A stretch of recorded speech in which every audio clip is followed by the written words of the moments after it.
Hey, what's going on, guys, and welcome back. So oftentimes I'll do videos going over various articles within the gaming community to sort of get a look at how different journalists and just the community in general perceive monster taming games from an outsider's perspective to the genre. Today's article is why has no Pokemon clone taken off like Stardew Valley? Basically what we do is we read these, we go through some external links and stuff like that I put together, and then we just talk. So I haven't read the entire thing. I kind of want to discuss this as we go, but I have read a few parts of it, and I do think that the article itself has some issues with the comparisons it's trying to make, and there's very big differences between the farming genre and the monster taming genre that we'll get into here. So let's read what they have to say, and then I'm going to kind of discuss. So despite a boom of indie monster tamers, not one has managed to be a breakout mega hit. Stardew Valley is a golden child of farming sims. It sold more than 20 million copies since 2016 and kicking off a torrent of farm life games on PC. But there's been no Stardew Valley moment for the monster taming genre. Pokemon clones, I don't know why they have to use Pokemon clones when they already use the term monster taming, but whatever, are now abundant, yet none have had a sliver of Stardew Valley success, yet alone Pokemons. So Stardew saying let alone Pokemons, Stardew Valley selling 20 million copies has outsold a bunch of Pokemon games too. Stardew Valley is a farming game. It has a more widespread appeal, I'd say. Amongst like really casual gamers. Anyone who's played like Farmville on Facebook would probably like Stardew Valley, for example. Another thing too is like when you say the games are abundant, they're abundant in early access or alpha or beta or Kickstarter. How many monster taming games are actually fully released that could have this sort of thing? There's thousands of farming games, but how many monster taming games are fully released in recent times? We have that are Pokemon like, because they're specifically discussing Pokemon likes. You have Nexomon, which, hey, you know what? Nexomon on mobile has over 1 million downloads. So like that's not quite Pokemon numbers, but a million's a million. You have Temtem. You have obviously Nexomon Extinction, Coromon, Monster Sanctuary, and Temtem. Those are kind of like the big ones. I'm sure there's others that I missed, like Evo Creo's on mobile. There's a few mobile games here and there that have like 1 million downloads, but downloads and sales are two different things. But my point is, there are not that many monster taming games. There's just not. Like a lot of them, especially the ones that I think will do pretty well, they're in early access. And don't forget, like, the Pokemon franchise has been an ongoing popular phenomena. The largest media franchise ever. So, you know, Stardew Valley getting 20 million sales when like an average Harvest Moon game doesn't even bring in 1 million. I have an article here where I was looking at some of the sales. 280,000 copies. What was this one? This one was, one of them was like 100 something thousand copies, 300,000 copies. Like, the difference between your average indie game and Harvest Moon, the difference is far less than what you'd see with something like Pokemon and a monster taming game. So like for Stardew Valley to break out of Harvest Moon's shadow, if you will, it's not that hard to do. And once it does, then it's like the master, and then more people go to it, right? Like it's become the biggest one. For any monster taming game to break out of Pokemon's shadow, it would have to just desecrate Pokemon's sales numbers, which I mean are in the like what did red and green sell, like 30 million copies. So there is a big difference. Like once Stardew Valley kind of asserted itself as like the one of the best sold farming games, it would quantify its sales from there, right? Because it became the #1 thing. Whereas with Pokemon, you'd have to get a game that beats Pokemon in sales for it to get that sort of exponential growth, right? It's kind of like even like YouTube channels, right? Once you become like, let's say, the biggest Fortnite YouTuber, everybody starts gravitating towards you because you're the biggest one, so you grow even faster. So with Stardew Valley, it was likely something like that. I'm not an expert on farming games. I don't even like farming games, but that's what I think plays a big role into it that isn't really present in the monster taming genre. You can't compare Stardew Valley like being in the shadow, quote unquote, of Harvest Moon, when Pokemon casts a shadow big enough to cause an eclipse. You know what I'm saying? So, or to be an eclipse, like you can't really cause an eclipse with the shadow. You guys, shut up. You guys get the point. Anyways, let's read into this. An RPG where players can create their own adventure based on characters they know is of course appealing, says Yotham and Marcel, the indie developers behind this year's Coromon. The challenges for indies is players would often rather stay with what they know than trying something new. That's very true. A lot of us like Pokemon-like games. Some of us don't. Some people will say Coromon's too much like Pokemon. Those types of people will generally gravitate towards Ceruleum or Monster Sanctuary or something like that. But that is very true. A lot of people like Pokemon-like games, including myself. That's why they're more popular. There have been some modestly successful Pokemon clones, like MMO Temtem, which made headlines last year, which reached 500,000 copies sold in 1 month on Steam Early Access. That's 1 month in Early Access. Keep that in mind, right? Like they're using sales figures from that time because we don't obviously have 1.0 sale figures because like I'm pretty sure this came out right when Temtem did. Coromon has passed 100,000 sales on PC and Mac. Congrats to Yotham and Marcel for that. I didn't even know that was the case. And a number of the number of Nintendo Switch versions has undoubtedly added to that. Yet that's just a fraction of Pokemon Sword and Shield's 24.5 million. Again, these games are reaching Harvest Moon numbers, right? Temtem outsold the last Harvest Moon game. So if Pokemon was the size of Harvest Moon, Temtem would have became the king. And then everybody would just start talking about Temtem because Temtem would be bigger. But that's just not the case, right? Like Pokemon's, it's like comparing apples to oranges. Eric Barone liberally based Stardew Valley's on Harvest Moon, but it's far surpassed its inspiration both in popularity and sales. Temtem gave director, I'm sorry, Gil, I can't pronounce your name, buddy, says that Pokemon by comparison casts a long, long shadow. Thank you. See, Temtem dev understands this.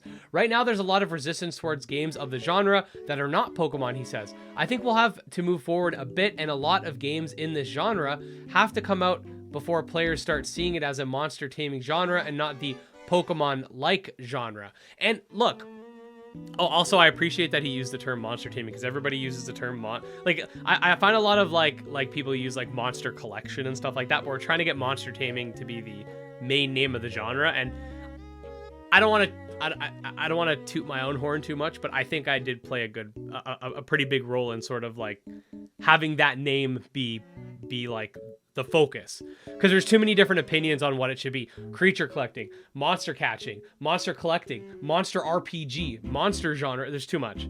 Anyway, sorry, tangent aside. Gil is like absolutely correct here. There's just got to be more games, and Pokemon like is just a subsect of monster taming. Monster Sanctuary is nothing like Pokemon. Ceruleum is nothing like Pokemon. Temtem is very much like Pokemon. It's not an encompassing term. Once the general public is more into this mindset, games will get more leeway to have their own identity and not be compared to their big enormous brother and predecessor. So the word compared that Gil uses here, I wouldn't necessarily agree that that's a bad thing. It's okay to compare things to Pokemon. In fact, people compare games of similar like makeups all the time. You compare Call of Duty to Battlefield. You compare, I don't know, Sekiro to, oh my god, what's that game called? Neo, right? You compare games that are similar so that you can kind of like say which parts you like about this, which parts you like about that, and each game could get better from it. Comparison's not an issue. The problem is when people slap other games across the face by calling them knockoffs or clones. Mrs.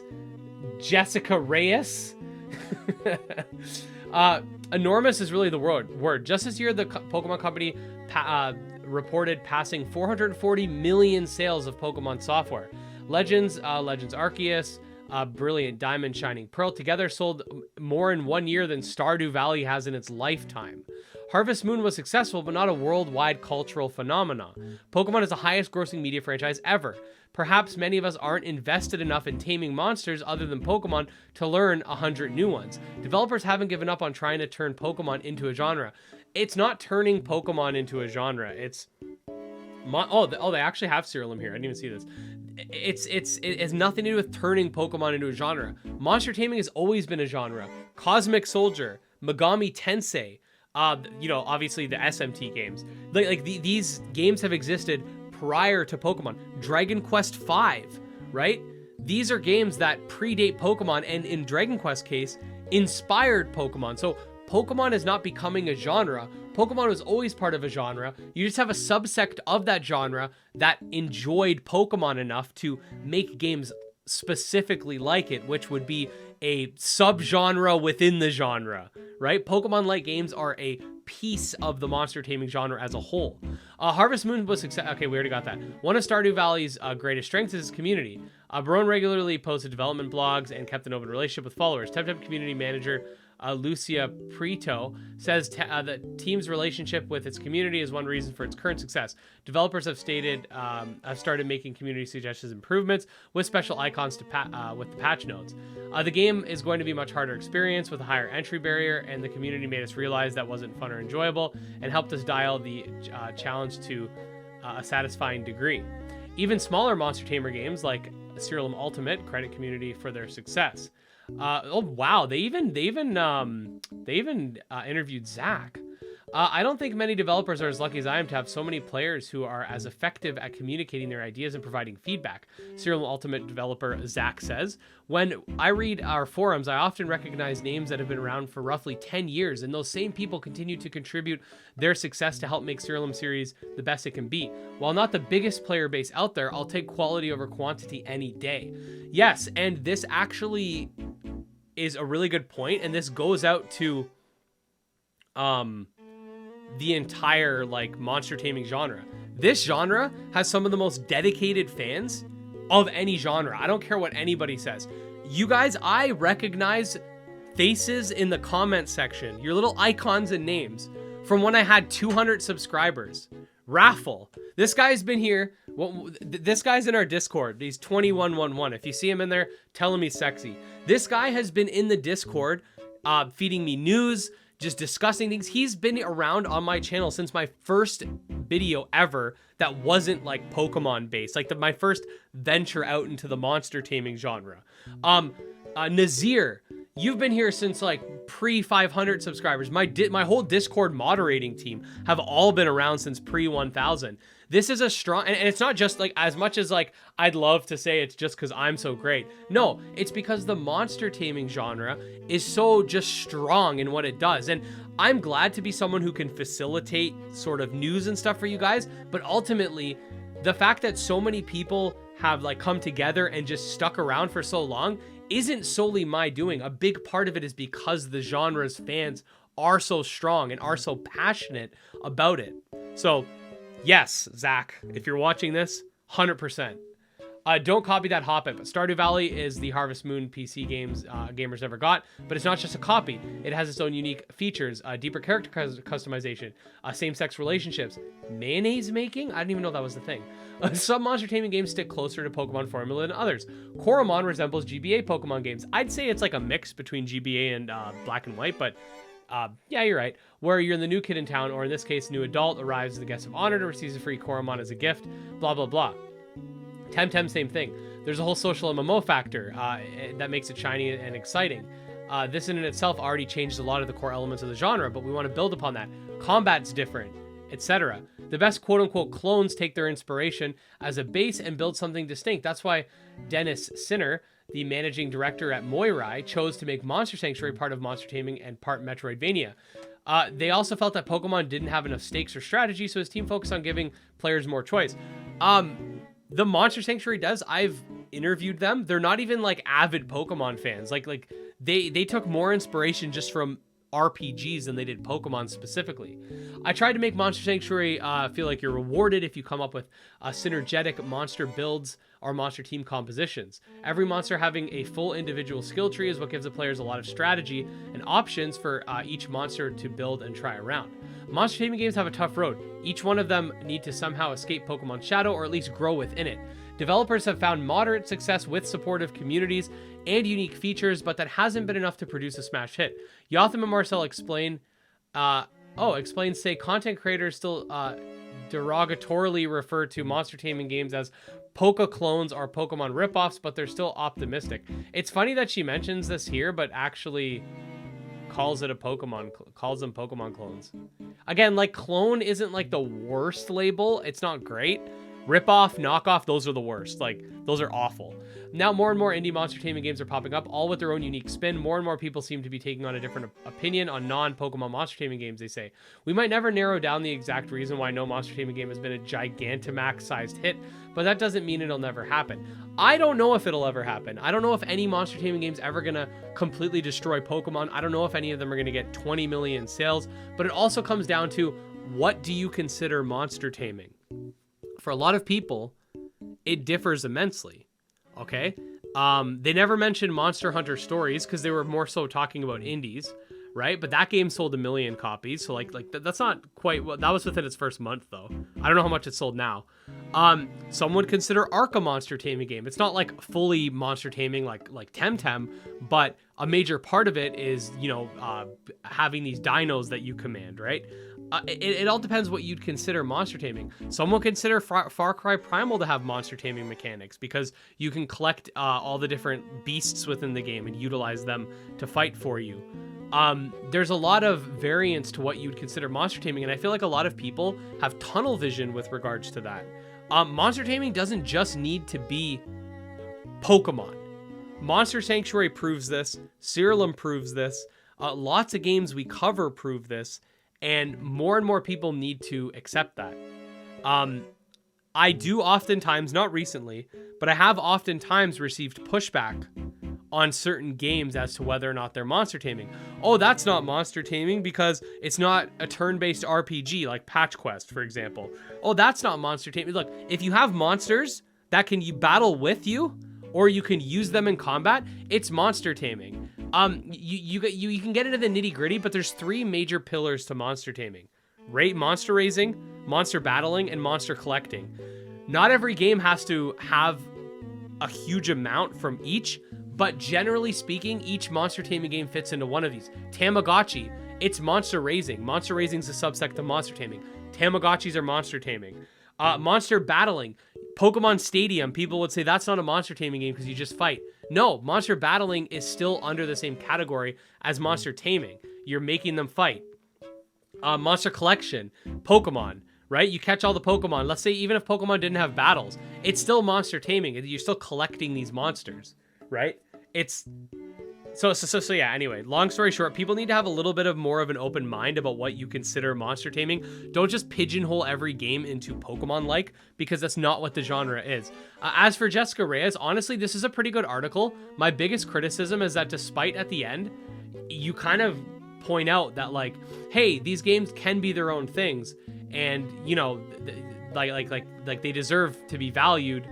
But then you still call them Pokemon clones in the title. I don't know if that's because it's more clickbaity. I don't know if that's because it's more, people recognize it more. But like, I personally would have said you should have just put, why no Pokemon-like game has taken off? Why no monster taming game? It might not get as many clicks from Pokemon fans if it's not clone, but I think it shows a little more integrity, in my opinion. Anyways, let me know what you guys thought about the article. I actually think it was pretty decent. They answered their own question. Like, they brought up the problem of Stardew Valley having all these sales and then saying, why hasn't Pokemon done that? But then they went and answered their own question with the appropriate answer. So I honestly think it was a pretty good article. I didn't read that section when I came up with the answer myself. So it was kind of nice to see that they actually answered it the same way I did, that Pokemon's just this giant, massive thing, and Harvest Moon wasn't.